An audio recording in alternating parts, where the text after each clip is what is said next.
Listo, ahora sí retomando lo que habíamos dejado la clase anterior. Listo.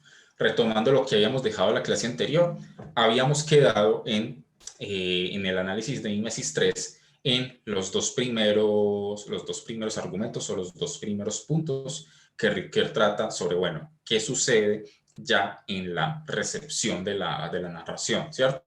¿Qué sucede ya con la relación entre el mundo del texto y el mundo del lector?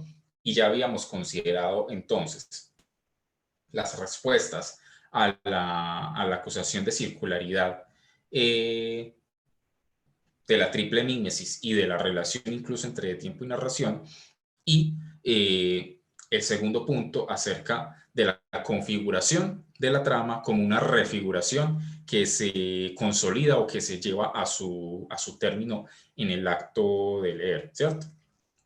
Entonces nos queda por tratar los últimos dos puntos, uno titulado narratividad y referencia y el otro titulado el tiempo narrado. Como ustedes se habrán podido dar cuenta, este tratamiento que hace Ricoeur de la triple mímesis, digamos, es una versión preliminar, ¿sí? Es una especie de resumen que va a tratar con muchísimo más detalle en el resto de la obra. Como ya les había dicho en algún momento, Tiempo y Narración es un conjunto de tres libros. La configuración del tiempo en el relato histórico, la configuración del tiempo en el relato de ficción y el tiempo narrado, ¿sí? Así que digamos, lo que vamos a ver en estos últimos dos punticos se puede ver como un pequeño adelanto, un pequeño resumen de algo que va a tratar con muchísimo más detalle en los otros tomos de tiempo y narración. Así que puede servir también esta sesión, no solo como esbozo general de esas ideas, sino también como una invitación, ¿cierto? A quien le interese a continuar con la lectura de esta obra que es muy enriquecedora. Entonces, bueno, ¿qué pasa con Mímesis 3? Digamos, estamos Mímesis 13, como bien podemos recordar, trata sobre, fundamentalmente, lo que sucede en el acto de leer, que no sería otra cosa que la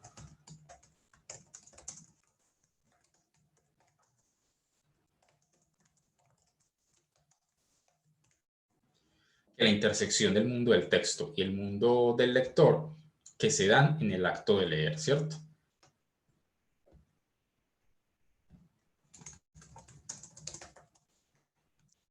Y entonces la siguiente pregunta que Ricker quiere responder sobre este asunto dice, bueno, ¿cómo se da la referencia? ¿Qué pasa con el asunto de la referencia? Ya que la lectura como un proceso en donde hay una comunicación de un discurso, pues requiere tomarse el problema de la referencia, ya que en la transmisión de discursos y en la comunicación, digamos, en la parte oral, la referencia es algo del mundo que podemos señalar y a lo que podemos apelar. Pero en el texto, ¿qué es lo que sucede con la referencia? De eso ya habíamos hablado un par de cosas en textos anteriores de Riquet, mencionando que la referencia debe ser una referencia construida a partir de lo que ofrece el texto y lo que hay, digamos, en el mundo del lector, ¿cierto? Entonces, bueno, el texto abre un mundo que el lector recibe condicionado por su situación, por su entorno, por su mundo. Así, Mimesis 3 puede ser definida como esa intersección que Gadamer en su momento llamó fusión de horizontes. Y entonces, ¿qué es lo que sucede? Bueno, ¿qué pasa con la referencia? Para saber muy bien este asunto de la referencia, hay que tener en cuenta tres cosas, dice Riquet.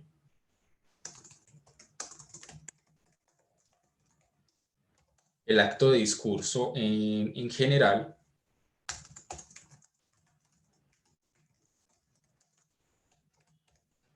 la obra literaria como tipo de discurso, ¿sí? La obra literaria entendida como narración, poesía, teatro, epístolas, bueno, todo tipo de obras literarias. Y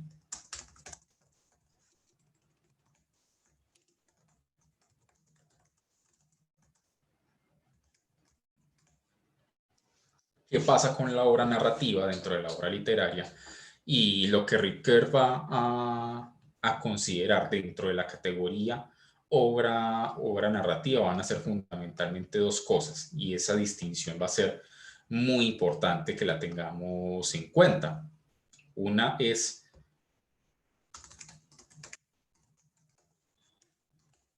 la historiografía y la otra es la ficción, ¿cierto? Y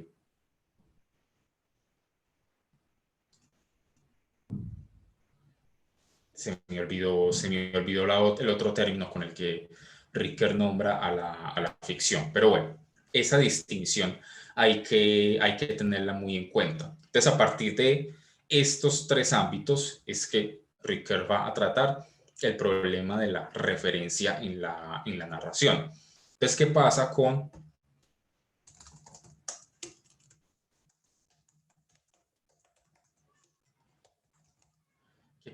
el acto de discurso en general?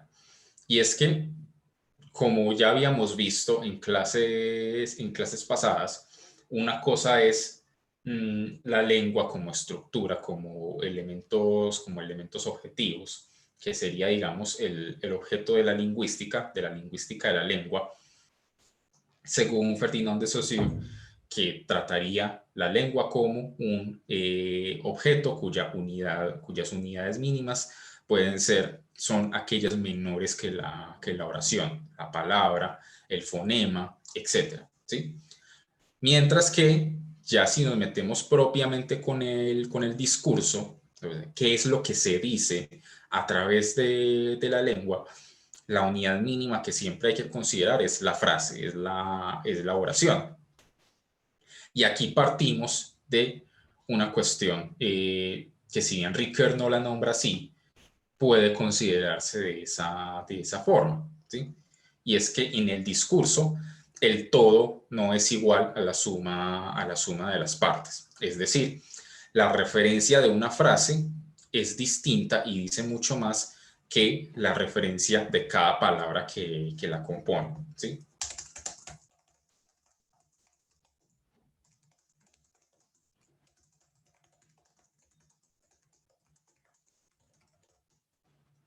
La referencia de una frase dice más que la referencia de cada palabra que la compone, o lo que es lo mismo, el todo no es igual a la suma de las partes. ¿Y por qué? Y aquí volvemos sobre lo que habíamos tratado en sesiones anteriores acerca del acontecimiento del discurso. ¿Qué es lo que sucede cuando se profiere un discurso?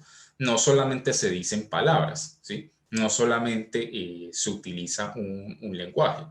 Nosotros hacemos cosas al hablar, ¿cierto? Nosotros hacemos cosas al proferir oraciones y eso, digamos, lo tuvo muy bien en cuenta Ricoeur al citar la teoría de los actos de habla de Searle y Austin, ¿sí?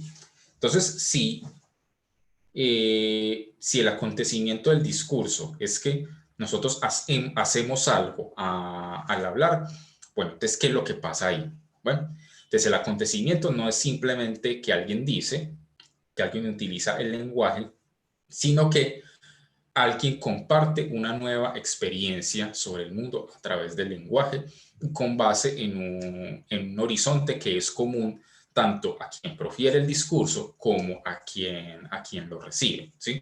Entonces,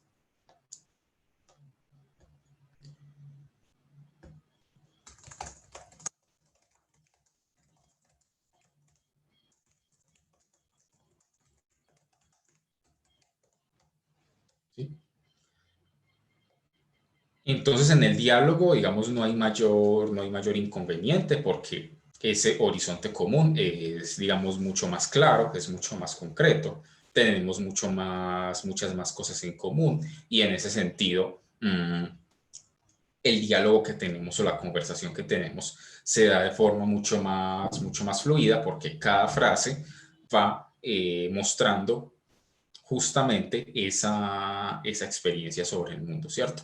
Comunicar es dar cuenta de una situación, dice Riquet, algo que sucede, que se relaciona con un entorno y un horizonte de cosas que, si bien no se mencionan explícitamente, sí condicionan la comprensión de ese mensaje. Entonces, para comprender las situaciones en que vivimos, nuestra propia existencia, los sucesos, las emociones que sentimos al respecto, utilizamos el lenguaje, y al dar cuenta de todas esas cosas compartimos una experiencia, ¿sí? Y es sobre esa experiencia que empieza a darse la referencia de ese acto de discurso en general, que, recordemos, no se reduce simplemente a las palabras por separado, sino que conforma toda la frase como unidad mínima del discurso, ya que el lenguaje por sí solo, la lengua por sí sola, es incompleta, porque siempre refiere a algo más en el mundo, y no solamente objetos aislados con palabras aisladas, que sería una concepción de la filosofía del lenguaje tradicional, la concepción ostensiva. A cada palabra le corresponde un objeto, sino situaciones en el mundo que se expresan a través de frases, y por consiguiente de párrafos, de capítulos y de historias enteras, ¿sí?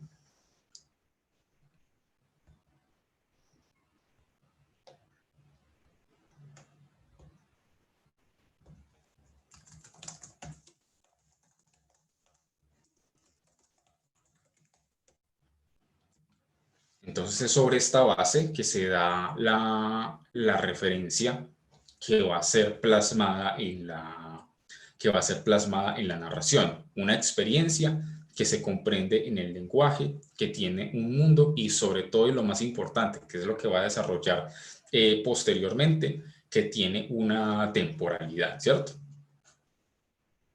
Entonces, bueno, eso en cuanto al presupuesto de los actos de discurso en general.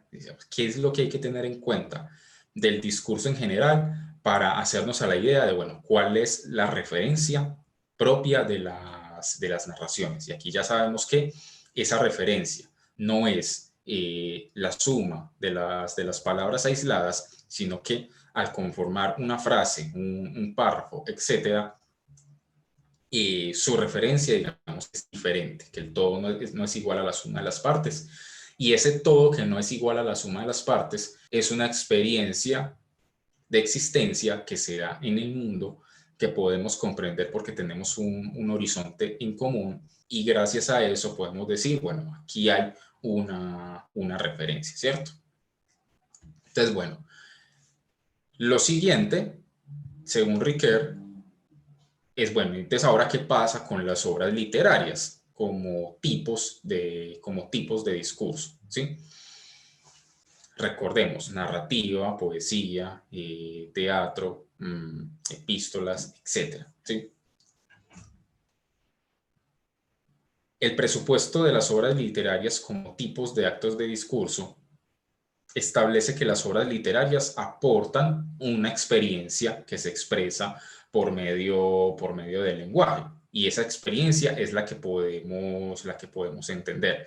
Y entender esa experiencia es, digamos, propiamente el acontecimiento del discurso, donde alguien dice algo sobre algo a otra persona, y por eso puede impactar y cambiar la cotidianidad, los valores, los conocimientos, todo lo concerniente a la experiencia humana del mundo de una persona.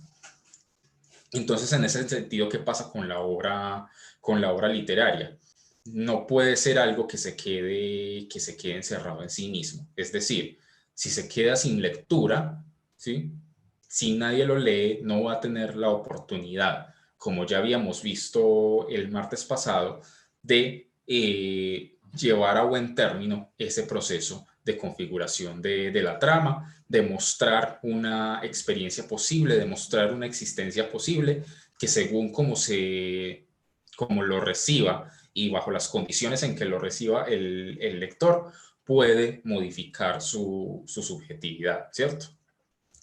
Entonces, ¿qué es lo que sucede con la obra literaria? Como ya estamos en un punto en el que no hay diálogo, no hay un otro con el que estamos conversando, no tenemos al autor al frente, entonces la referencia ya no puede ser, digamos, literal, ¿sí? O al menos no en su esencia, ¿sí? Esa experiencia que se está comunicando,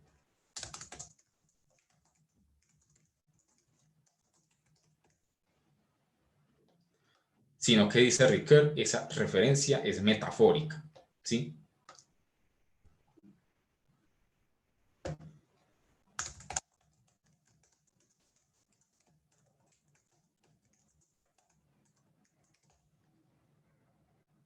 Si en el lenguaje oral el horizonte común permite hacer una referencia mucho más clara, si se quiere decir así, o mucho más explícita de lo que se está comunicando, lo que sucede con el texto es que esa referencia se transforma. Y como ya no tenemos los objetos, ni el lenguaje del autor, ni el mundo del autor, para poder dar cuenta de esa experiencia, entonces ya no se puede ser literal, sino que se debe ser metafórico. Metafórico en el sentido de que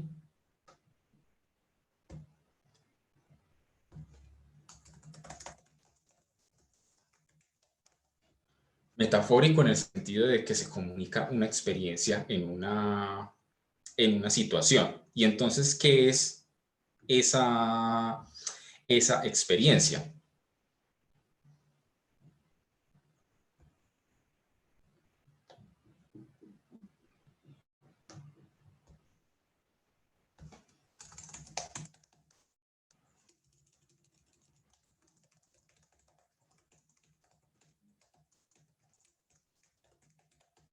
¿Sí? Para que se entienda mejor, lo que se pierde son los aspectos que se comprenden a través de una descripción ostensiva, y lo que ya nos queda del texto son los aspectos vivenciales, una existencia posible.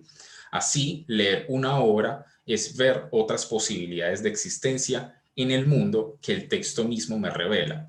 Y al yo leer y poder dar cuenta de esas vivencias a través de las experiencias que se van narrando, y que yo me doy cuenta de qué son y cómo son, metafóricamente hablando, es decir, como si la metáfora es un ser como algo es parecido o similar a otra cosa. Entonces, eso que es parecido o similar a otra cosa es parecido o similar a mi propia situación y mi propia subjetividad. Eso es lo que se puede mostrar, lo que se puede revelar como la referencia, ¿cierto? Y una referencia que ya sería propia de la obra literaria, ¿sí? De ahí que diga Ricoeur que el hacer narrativo resignifica el mundo en su dimensión temporal, en la medida en que narrar, recitar, es rehacer la acción según la invitación del poema, de la creación, ¿cierto? Que recordemos, para poder comprender una narración, la primera condición es dar por sentado las maneras en que comprendemos la acción humana y la distinguimos del resto de movimientos. Y como lo que nos describe la obra literaria es una experiencia temporal de acciones, ¿cierto? Y como esa experiencia temporal de acciones ya no la tenemos ahí, entonces hay que olvidarnos de todos aquellos aspectos que podemos señalar de manera ostensiva, pero lo que nos queda son las vivencias en tanto vivencias, ¿sí? Y las vivencias en tanto vivencias podemos comprenderlas porque las asumimos como sí, ¿sí? O en un ser como las propias. De ahí el carácter metafórico de la referencia. Entonces, si el primer presupuesto del acto de discurso en general es que lo que se refiere, la referencia, no son tanto objetos, sino experiencias de mundo, el presupuesto de la obra literaria es que esa experiencia de mundo ya no se puede señalar, ya no es ostensiva, sino metafórica, ¿cierto? Y metafórica, y esa metáfora es lo que permite, en muy buena parte, esa fusión de horizontes, esa intersección del mundo del texto y el mundo del lector, ¿sí?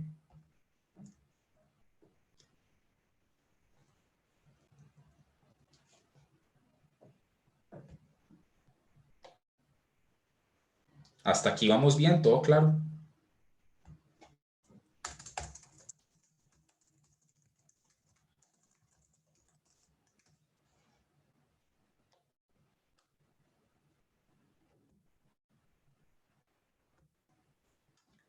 Listo, bueno, entonces ya por último,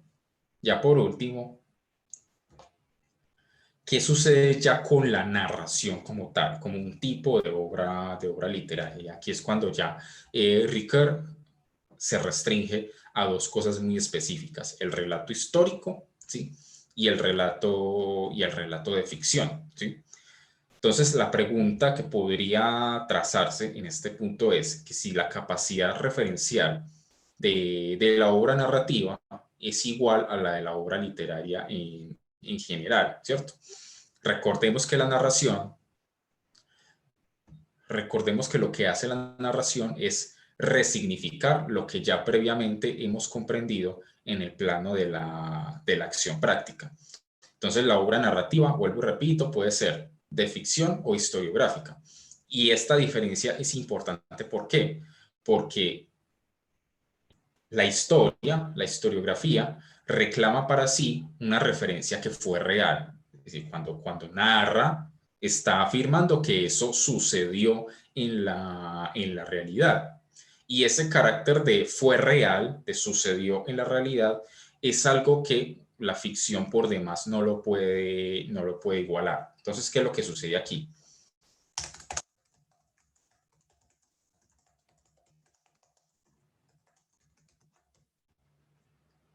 La historia reclama una referencia que fue real,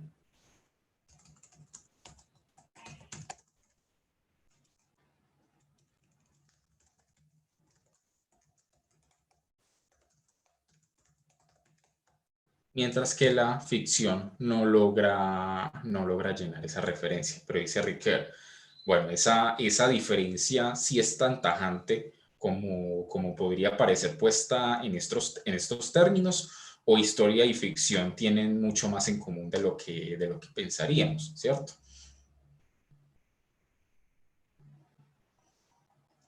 Listo, Kevin, ya vuelvo sobre ese punto, ¿sí? Ya vuelvo sobre ese punto. Historia y ficción tienen mucho más en común de lo que uno pensaría según Ricoeur, puesto que la narración histórica, según Ricoeur, tiene su parte de referencia metafórica, ya que su relato es construido, sí, a través de documentos que dan cuenta de cosas que fueron reales, pero esos documentos, esos objetos, esas huellas, ¿sí? No dejan de ser eso, no dejan de ser pequeñas huellas, eh, con las cuales hay que reconstruir la historia, ¿cierto? ¿Qué es lo que sucede con esto? Que como son huellas, son pedacitos, ¿sí? Son pequeños retacitos, nunca nos queda el pasado completo, tal y como fue, y solamente quedan pedacitos. Esas lagunas que quedan o esos espacios que quedan deben ser llenados, esos vacíos deben ser llenados. Y aquí es donde, según Ricoeur, entra el elemento interpretativo, entra el elemento imaginativo, ¿sí? Y tiene que recurrir a esa referencia metafórica, ¿sí? Y por otro lado, si bien el relato de ficción pues es justamente, tiene ese carácter ficticio de no haber sido real, el hecho de ser narrado, de decir pasó esto, luego aquello y de repente esto, etcétera, está mostrando algo como si hubiese tenido un lugar, ¿cierto? Como si hubiese sido posible que hubiera tenido un lugar en nuestro mundo. Entonces, ¿qué es lo que tienen en común tanto la historiografía como la ficción? Que narran un suceso como si hubiese tenido lugar y ambos tienen que echar mano necesariamente de la metáfora, ¿sí?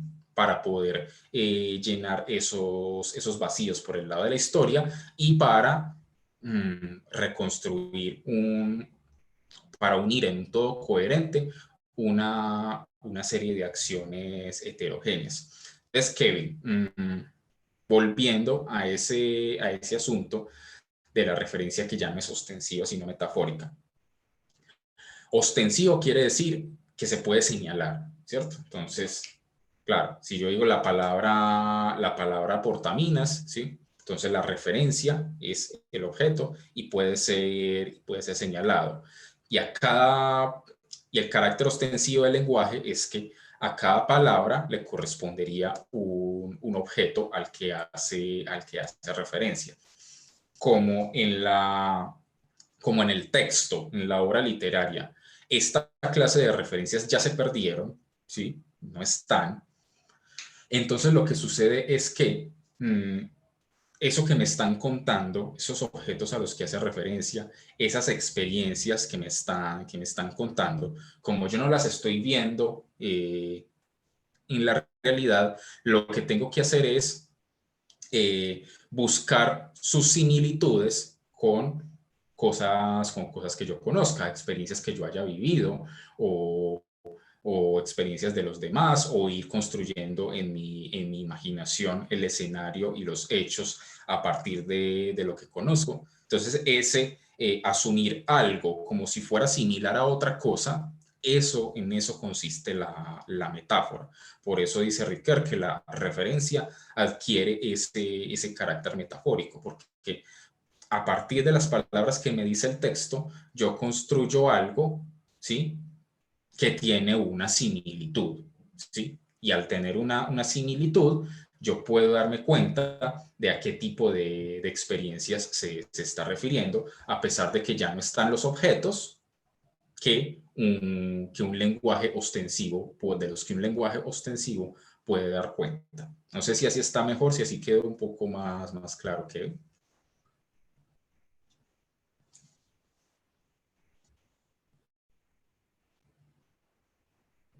Listo. Entonces, ¿qué es lo que sucede finalmente?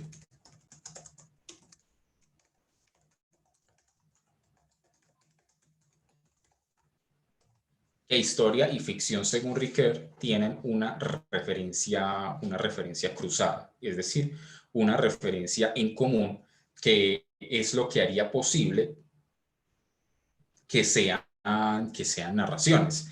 Así la historia reclame para sí ese estatus de realidad, de fue real, ¿sí? El hecho de que ese fue real sea reconstruido con pequeñas huellas, pequeños retazos que tienen que ser unidos bajo la labor interpretativa e imaginativa del autor, ya lo pone, ya le da una referencia metafórica, ¿cierto? Así reclame para sí el estatus de realidad, no deja de tener su elemento metafórico, al igual que la ficción, que en la ficción sí es mucho más clara y es mucho más evidente ese carácter metafórico, ¿sí? Y entonces esa referencia cruzada de historia y ficción, ¿cuál es, según Ricoeur?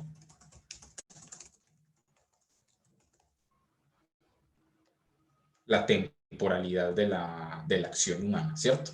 Tanto historiografía como ficción, en tanto narraciones, a una referencia que se experimenta en cada lectura, que sería la temporalidad en que vivimos y tenemos experiencias. Entonces, Eso es lo que tienen en común tanto la historia como la ficción, que son acciones que se suceden en el tiempo, y esas acciones que se suceden en el tiempo son susceptibles de esquematizarse para construir un todo coherente con un mensaje determinado. Jimmy, ¿vas a decir algo? Adelante. Buen día, profe. Buen día, Buenos compañeros. días. Profe, en cuanto a a este carácter metafórico que la narrativa siempre tiene, es decir, en donde se enjambra o se entremezcla la ficción, es decir, que eh, es indispensable para que esa narrativa, que en el transcurrir de la historia, pues, digamos, se vuelve como una recolección de retazos, se, Uh -huh, se, a partir de los sucesos, se vuelva como uh -huh. atractiva. Que entonces siempre en un hecho ocurrido en cierto tiempo de la historia va a tener este carácter metafórico, ¿cierto? Uh -huh. Claro, porque para que la historia sea un todo coherente, construir un todo coherente a partir de pequeños pedacitos, de pequeñas huellas, lo que une a una huella con otra para ir construyendo ese relato coherente tiene que ser puesto por el autor, ¿cierto? Es un vacío que tiene que ser llenado, y ese vacío que se llena a través de, de la interpretación, del contexto, de los prejuicios del autor, construyen un todo coherente, sí, pero que sigue teniendo ese carácter metafórico. Para que no fuera en absoluto metafórico, tendríamos que tener todos los elementos para construir el relato de manera ostensiva, que se pueda señalar con claridad, bueno, esto pasó así. Pero como ya no tenemos esa posibilidad, entonces lo que nos queda es hacer como sí, hacerlo, buscar las similitudes, ¿cierto? Y construir con ellas ese todo coherente, y así es como el relato histórico tiene su carácter metafórico, al igual que la ficción. ¿Sí está mejor, Jim? Sí, profe, mi Dios le pague. Listo. Entonces, la temporalidad de la acción humana, ¿sí? Ese tiempo en el que transcurren las acciones, en el que transcurren las experiencias, en el que vamos aprendiendo nuevas cosas, en el que vamos modificando nuestra subjetividad, etcétera, ¿sí? Entonces, ¿qué pasa con ese tiempo? Y aquí sí es donde pasaríamos finalmente a el último punto de Mimesis 3, que no es más que un pequeño resumen de los problemas filosóficos a los que le va a dedicar todo el tercer tomo de Tiempo y Narración. Así que, digamos, lo que vamos a ver hoy es simplemente una versión muy sintetizada y muy resumida del tercer tomo de Tiempo y Narración, ¿cierto?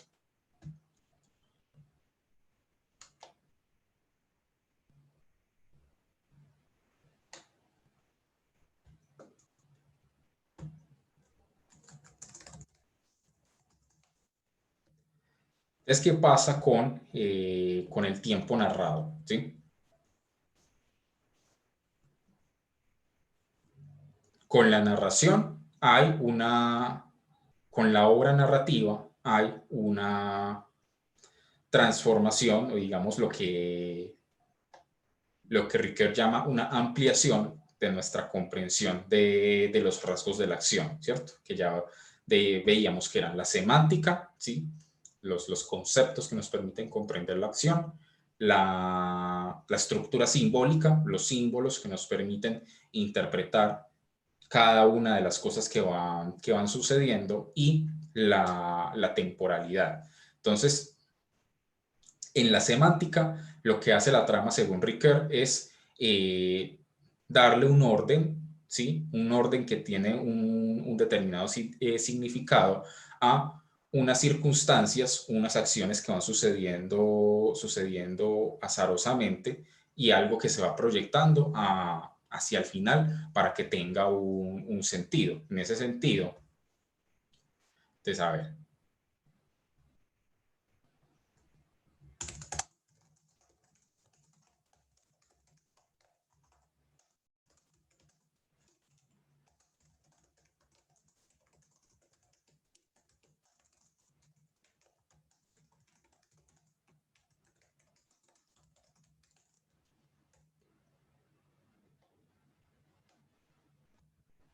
Entonces, la obra genera una ampliación de la comprensión de los ámbitos de la acción, semántica, símbolo y temporalidad. Entonces, con la semántica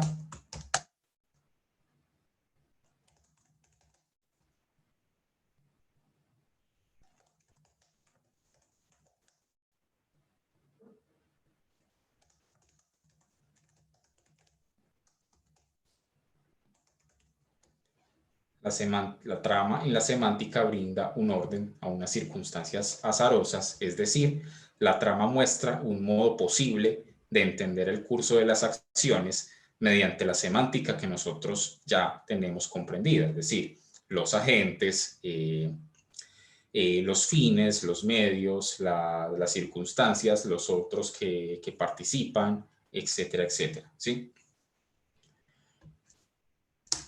En cuanto al símbolo, dice Ricoeur, la trama lo que hace es resimbolizar, lo pongo entre comillas, gracias a que nuestra capacidad de esquematizar, ¿sí? Gracias a que nuestra capacidad de esquematizar unas acciones, unos hechos en un todo coherente, pueden configurarse en el apego o en la obediencia a una tradición narrativa o a una renovación o una innovación de la misma, ¿cierto?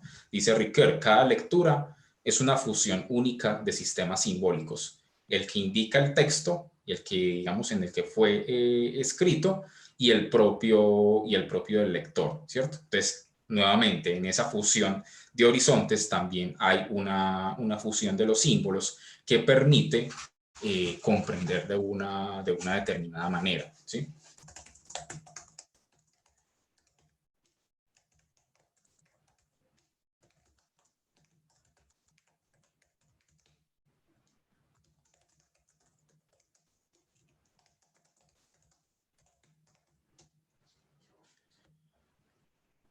Pero lo que realmente se refigura en la trama, dice Ricoeur, es la temporalidad, es el tiempo.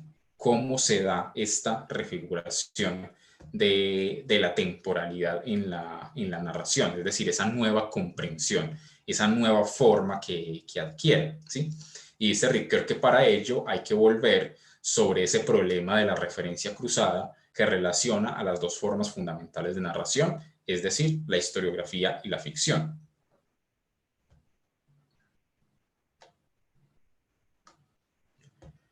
Y entonces, ¿qué pasa con eso? Profe, Sí, ay, qué sí. pena, hombre. ¿Será que me podría eso? Qué vergüenza, Uh profe. -huh.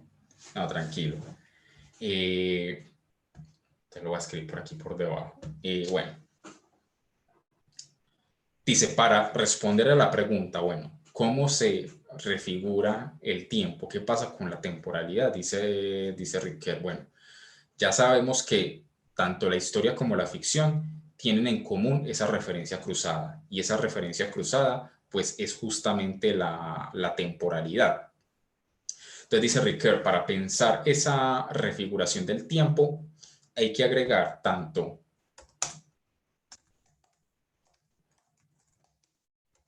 a la historiografía como a la ficción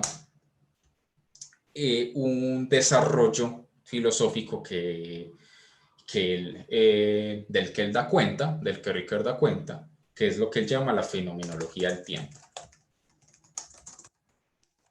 Es decir, la investigación acerca de cómo aparece el tiempo en nuestra existencia, cómo tenemos esa vivencia del tiempo. Y entonces, lo que pretende la fenomenología del tiempo, según Ricoeur, es, digamos, captar y conceptualizar esa experiencia del tiempo. Y entonces, ¿qué es lo que va a mostrar Ricoeur? Que los intentos que se han hecho, San Agustín, él va a trazar tres especialmente, San Agustín, Husserl y Heidegger, los intentos de captar esa vivencia del tiempo, como no tienen en cuenta el elemento narrativo, siempre caen en aporías, es decir, siempre van a caer en dos afirmaciones contradictorias sobre las cuales no tenemos los elementos para decidirnos entre la una o entre la otra, porque el desarrollo argumental mismo nos conlleva a esas dos afirmaciones que son contrarias. Y como no podemos resolver la contradicción, entonces estamos en un camino sin salida. Eso es lo que se conoce como una aporía, ¿sí? Entonces, para Ricoeur, cualquier intento de captar la vivencia del tiempo que no tenga en cuenta el elemento narrativo va a caer en esas aporías. Le pasó a San Agustín, el mismo San Agustín lo reconoció, y para Ricoeur lo mismo sucede con Husserl y con Heidegger. Y la única manera de no caer en esas aporías a la hora de saber cómo tenemos la vivencia de la temporalidad, necesariamente hay que introducir el elemento narrativo, y de eso se encargaría la historiografía y la ficción, ¿cierto?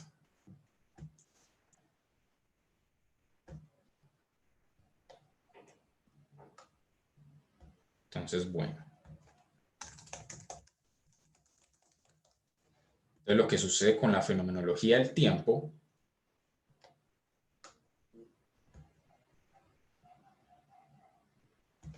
dice Ricoeur que una aprehensión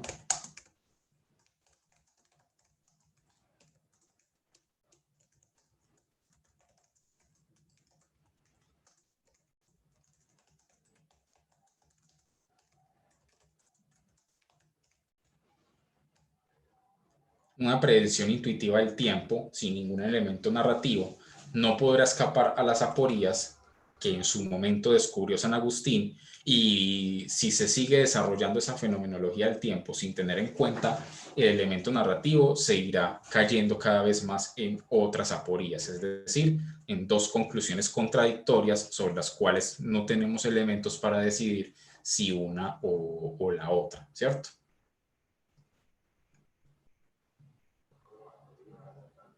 ¿Cuál palabra, Santiago? No me suena. Profe, hola, no, sí, sino que pues leyendo un documento me encontraba con esta palabra. Ella incluso pues también me pareció un poco curiosa porque claro, está la exégesis, pero Sí. entonces está esta palabra exégesis. No sé si tú la conoces. No. No, Está en no, el texto de Ricker.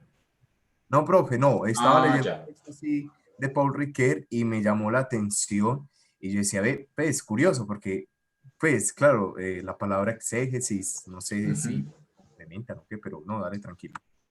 Ah, bueno, sí, porque no me es familiar en absoluto. Pensé que era exégesis y la habías escrito mal, pero bueno, entonces no es eso. Entonces, bueno, continuando con Ricoeur, entonces, la imposibilidad de la fenomenología del tiempo está basada en que una aprehensión intuitiva, ¿cierto? Una captación de cómo vivimos el tiempo, que no tenga en cuenta ningún elemento narrativo, siempre nos va a llevar a aporías, ¿cierto? Por eso dice Ricoeur textualmente: en este sentido, las innumerables aporías de la fenomenología pura del tiempo serían el precio que habría que pagar por cualquier intento de mostrar el tiempo mismo, ambición que define como pura a la fenomenología del tiempo. Entonces, mejor dicho, para ponerlo en los términos más sencillos posibles,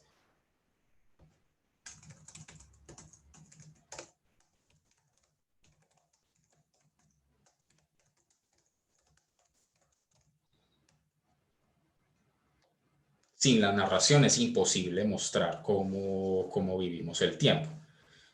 Y esta demostración, dice Riquet, o sea, la demostración de que es imposible una fenomenología pura del tiempo, es necesaria si se debe tener como universalmente válida la tesis de que la poética de la narratividad responde y corresponde a la aporética de la temporalidad. Lo que está queriendo decir ahí es que si se logra demostrar esto, que es lo que va a hacer a lo largo de todo el tercer tomo de Tiempo y Narración, se demostraría con ello y de forma clara la relación insoslayable o la relación dialéctica entre tiempo y narración, ya que tanto historiografía como ficción brindarían los elementos necesarios, y los elementos necesarios estarían en esa referencia cruzada, en esas experiencias que se muestran y que podemos comprender mediante la referencia metafórica, para resolver esas aporías de la fenomenología del tiempo y ahí sí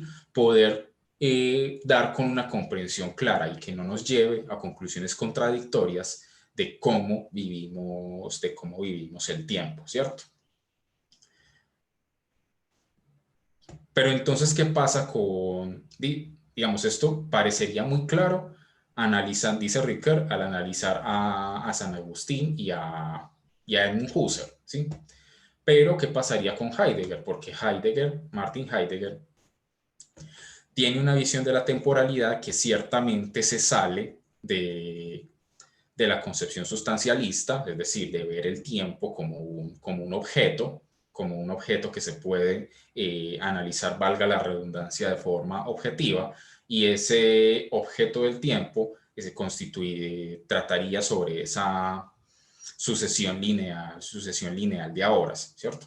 Su concepción del tiempo se sale de ahí, se sale del esquema sujeto-objeto y da cuenta de aquellos planos de la temporalidad en que realmente nosotros vivimos de manera originaria el tiempo, no desde desde una distinción abstracta entre pasado, presente y futuro, que sería tajante, no, digamos, lo que pertenezca al pasado no puede pertenecer al presente y lo que pertenezca al presente no puede pertenecer al futuro, etc.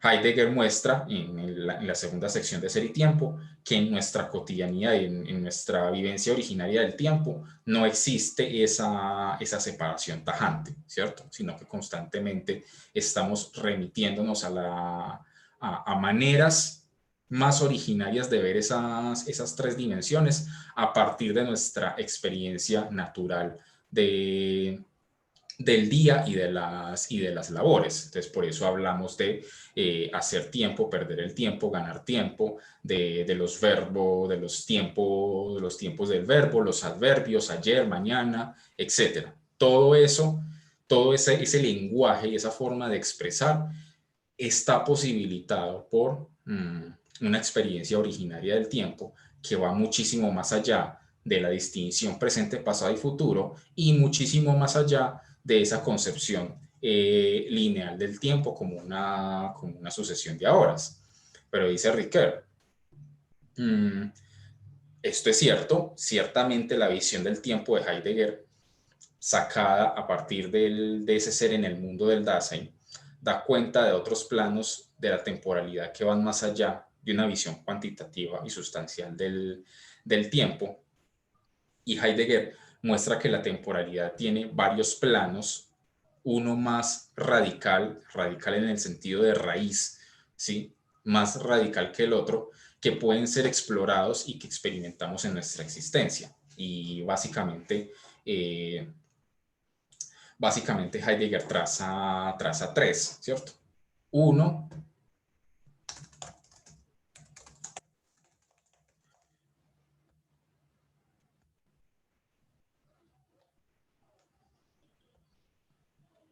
¿sí? En un extremo estaría ese tiempo cotidiano y público, ¿cierto? Ese que nosotros concebimos en nuestra vida cotidiana, que hace posible cosas como el calendario, como la hora, y que a partir de él es que se saca esa concepción sustancialista del tiempo, ¿sí?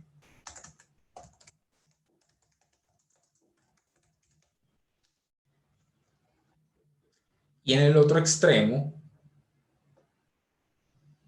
que sería, digamos, lo que Heidegger considera es nuestra vivencia temporal más originaria y más radical, pero que por lo mismo se nos oculta en nuestra vida cotidiana y solamente en ocasiones muy puntuales somos capaces de tener esa conciencia.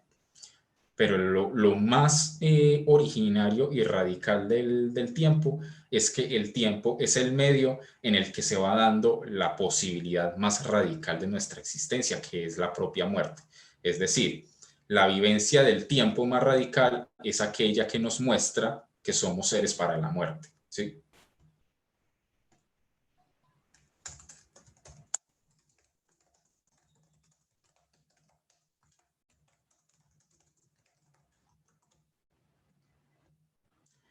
Y en el medio de esos dos según Heidegger, y en el medio de esos dos hay un tercer plano que Heidegger llama la historicidad, ¿cierto? Que llama la historicidad, que sería, digamos, ese plano temporal que posibilita las narraciones, que posibilitarían la historia, que posibilitarían las ciencias humanas o las ciencias del espíritu, ¿sí?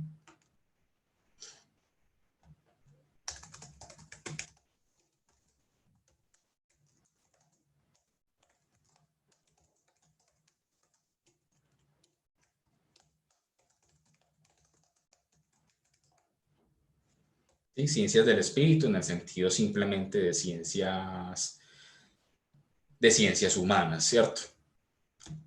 Entonces Ricoeur va a mostrar que si bien es sumamente contributiva y original la concepción heideggeriana del tiempo, sigue siendo empleada en una fenomenología que llega a los mismos problemas y las mismas aporías que San Agustín y Husserl. ¿Y por qué conduce de todas maneras a aporías, las aporías propias de una fenomenología pura del tiempo? Porque, según Ricoeur, el problema con Heidegger es que al establecer esta concepción de la temporalidad, lo que hizo fue separar aún más la relación entre tiempo y narración, porque redujo la narración a simplemente un pequeño resultado de uno de los planos de la temporalidad. Pero lo que quiere mostrar Ricoeur es que el tiempo como tal, en todos sus planos, no puede ser entendido sin la narración, ¿cierto? Entonces, Heidegger lo que hizo al trazar esta concepción de la temporalidad fue poner la narración como un pedacito chiquitico del rompecabezas que estaría aquí, pretendiendo que la totalidad del fenómeno de la temporalidad podría ser captada de manera originaria, de manera intuitiva, ¿sí? Sin que en ello medie la narración, o si mediaría en una partecita muy, muy pequeña, ¿cierto?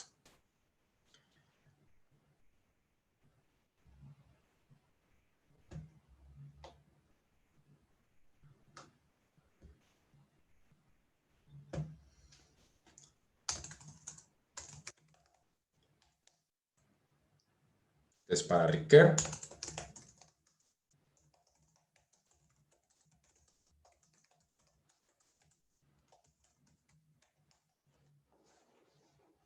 entonces, para Heidegger, la historicidad como plano medio de la temporalidad fundamenta el concepto de historia y el objeto de las ciencias del espíritu. Pero si el ámbito más radical del tiempo es la revelación de nuestro ser para la muerte, ¿cómo pasar de dicha radicalidad, de dicha raíz, que sería, digamos, lo fundamental del tiempo, cómo pasar de dicha raíz a ese tiempo común en el que se dan las narraciones, ¿sí? A ese tiempo en el que transcurren nuestras experiencias comunes, y a ese tiempo público, dice Ricoeur, que sería la condición de la historia, de la historiografía, ¿sí? Entonces, al hacer esa separación,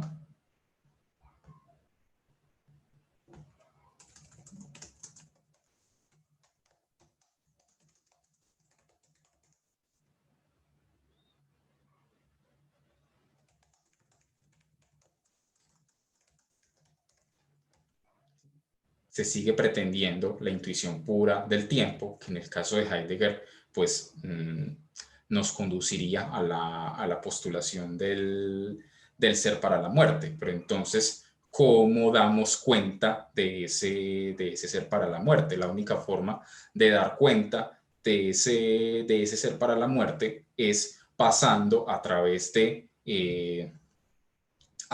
los planos del tiempo común, del tiempo cotidiano y del tiempo público, que solamente podrían ser revelados en su concreción, en su totalidad, a través de las narraciones. Entonces, Ricoeur dice, en el tercer tomo de Tiempo y Narración, voy a mostrar con mucho más detalle que narración y tiempo se jerarquizan mutuamente, que tienen una relación dialéctica, ¿cierto? Es decir, que la narración solamente puede ser entendida desde el ámbito de la temporalidad y la temporalidad solamente puede ser entendida desde el ámbito de la narración, ¿sí? De ahí que para Ricoeur sea la narración aquello que va a poder superar esas aporías provenientes de un análisis puro del tiempo. Entonces, esta reflexión preliminar, dice Ricoeur, y cito textualmente, nos ha conducido ya de una concepción en la que el círculo hermenéutico se identifica con los estadios de la mímesis a otra que integra esta dialéctica en el círculo más amplio de la poética de la narración y de la poética del tiempo. Es decir, la respuesta que Ricoeur daba a esa acusación de circularidad, él la resolvió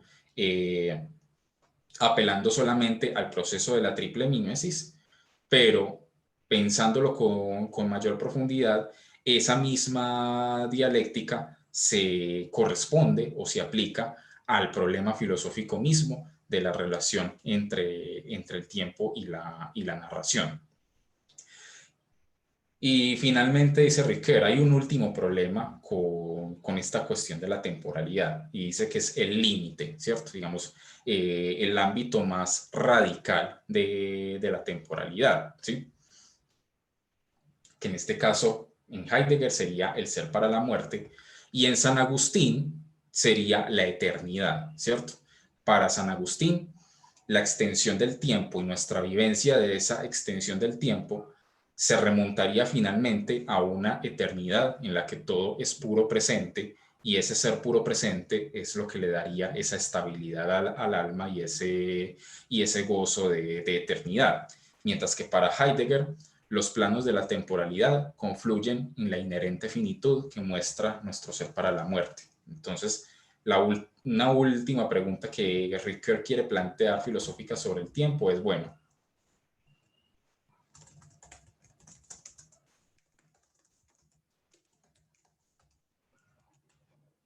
entonces, ¿qué es lo que sucede? ¿Cuál es nuestra vivencia más radical del tiempo? ¿La esperanza de la eternidad, que es a la conclusión a la que llegó San Agustín, o la conciencia de la mortalidad a la que llegó Heidegger? Entonces, frente a eso plantea Ricoeur, bueno, esto parecería una dicotomía, parecería que hay que escoger entre una cosa y la otra.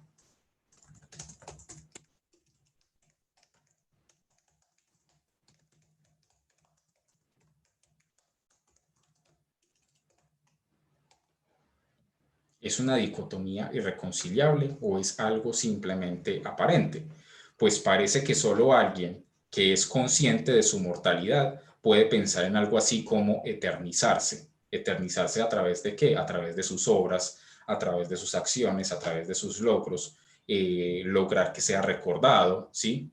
Que su nombre esté vivo en la memoria de otros. Así él ya esté físicamente muerto, sería una forma de encontrar de hallar o de materializar esa esperanza de eternidad que había postulado San Agustín. Entonces, para Ricoeur, probablemente eso que parece una dicotomía entre la esperanza de eternidad o la conciencia de mortalidad no es algo contradictorio o algo que lo que haya que escoger una cosa o la otra. Parece que son dialécticos. ¿No será entonces que esa eternidad o esa eternización solo es posible como una historia de lo que hizo la persona, de lo que escribió, de las obras que dejó? Y esa historia como tal está llamada a guardar del olvido de la muerte y mantener la memoria. Es decir, precisamente porque tenemos conciencia de mortalidad es que buscamos eternizarnos a través de obras y de acciones que serán contadas y narradas, ¿cierto? De ahí que la última frase de Ricoeur, de Mimesis 3, sea justamente esta. La voy a escribir de hecho porque es sumamente impactante.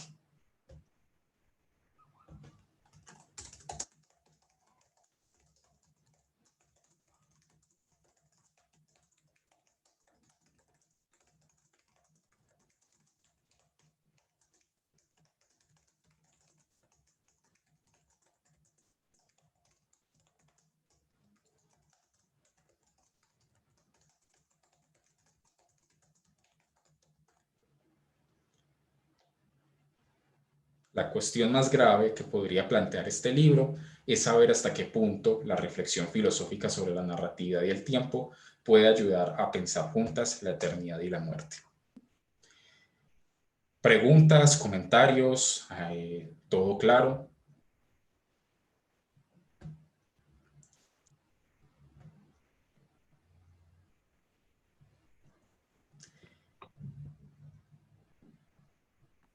Sí, profe. Por Sí. ejemplo, a mí me llamaba mucho la atención, pues, pero de la clase pasada, cuando usted nos explicaba un poco de lo del círculo al espiral, ¿no? De que Ujú. entonces el espiral, claro, es algo que va creciendo, es decir, no tiene un punto final, sino que es algo pues que va siempre creciendo. En cambio, el círculo es como llegar al mismo punto, pero profe, Ujú. entonces, no sé, me nace una duda respecto a esto.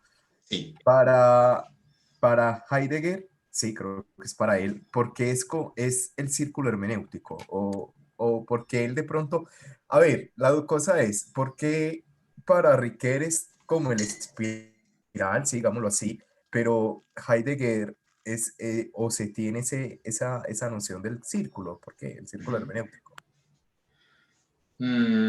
A ver, yo creería que es más una cuestión de ilustración, de encontrar la palabra para ilustrar qué es lo que se quiere decir. Sí, digamos, Heidegger sí, quizás hubiera podido utilizar la palabra espiral, pero prefirió la palabra circularidad precisamente para ir un poco en contravía del punto de vista epistemológico que imperaba pues en su época, que consideraba que cualquier desarrollo argumentativo, cualquier conocimiento que recayera en esa circularidad, en un partir de un punto para volver al mismo punto o suponerlo ya, suponer lo que se quiere demostrar, es considerado por muchos un error argumentativo, un vicio, ¿cierto?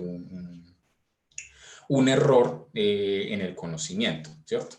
Lo lo que quería mostrar Heidegger en su momento es que es inevitable que nosotros ya demos cosas por sentadas a la hora de comprender los diferentes asuntos de la existencia, ¿cierto? Si para un punto de vista epistemológico, dar por supuesto algo, dar por sentado algo a la hora de argumentar es un error, para Heidegger es algo que ya nosotros hacemos de antemano y es algo absolutamente inevitable. Lo que habría que hacer es entonces mirar cuando esas cosas que se dan por supuestas son meras ocurrencias que no son adecuadas con la cosa misma, dice Heidegger, y cuando esas cosas que se dan por sentadas son parte de nuestra situación hermenéutica, ¿cierto? Son parte de nuestra situación hermenéutica y son una condición de comprensión adecuada que sí se acredita o que sí se adecua con las cosas mismas. Entonces, claro, Ricoeur quizás recurre a la palabra espiral para ser quizás un poco más claro en ese aspecto, de que sí, damos, damos cosas por sentadas, en este caso el ámbito de la acción, pero una vez que hemos realizado la lectura y la interpretación de la narración, sí, volvemos nuevamente al ámbito de la acción, pero no de la misma manera, ¿sí? No, no terminamos siendo los mismos, volvemos al ámbito de la acción, pero con algo nuevo, ¿sí? Con un nuevo aprendizaje, con una nueva perspectiva, con un nuevo horizonte. Entonces, sí, volvimos al mismo punto, pero en una altura diferente, dice Ricoeur. Por eso la imagen que mejor le cabe es la espiral. Heidegger se quedó con la noción de círculo para mostrar que, a diferencia de lo que muchos consideran que es en todo momento un error epistemológico, en realidad sería la condición misma de la comprensión de nuestra existencia. No sé si así está mejor, Santiago.